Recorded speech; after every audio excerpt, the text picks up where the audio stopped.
this year Anne's going to bring us the poem, okay? So let's give our attention to Anne. I know she's as nervous as a bag of pigeons.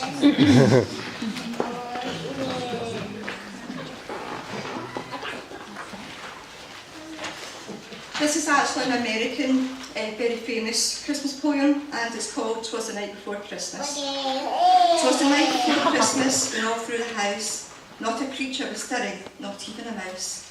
The stockings were hung by the chimney with care, in hopes that St. Nicholas would soon be there. The children were nestled all snug in their beds, while visions of sugar plum danced in their heads, and Mamma in her kerchief and I in my cap had just settled our brains for a long winter's nap. When out on the lawn there arose such a clatter, I sprang from my bed to see what was the matter.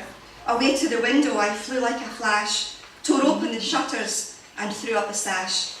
The moon in the breast of the new fallen snow gave a lustre of midday to objects below. When what to my wondering eyes did appear but a miniature sleigh and 8 tiny reindeer, with a little old driver so lively and quick, I knew in a moment he must be St. Nick. More rapid than eagles his courses they came, and he whistled and shouted and called them by name. Now Dasher, now Dancer, now Prancer and Vixen, on Comet, on Comet, on Donner and Blitzen. To the top of the porch, to the top of the wall, now dash away, dash away, dash away all. As the leaves that before the wild hurricane fly, when they meet with an obstacle, mount to the sky. So up to the housetop the courses they flew, with a sleigh full of toys and St. Nicholas too. And then in a twinkling I heard on the roof the prancing and pawing of each little hoof. As I drew in my head and was turning around, down the chimney St. Nicholas came with a bound. He was dressed all in fur from his head to his foot, and his clothes were all tarnished with ashes and soot. A bundle of toys he had flung in his bag, and he looked like a peddler just opening his pack. His eyes, how they twinkled, his dimples, how merry. His cheeks were like roses, his nose like a cherry. His droll little mouth was drawn up like a bow, and the beard on his chin was as white as the snow. The stump of a pipe he held tight in his teeth, and the smoke it encircled his head like a wreath.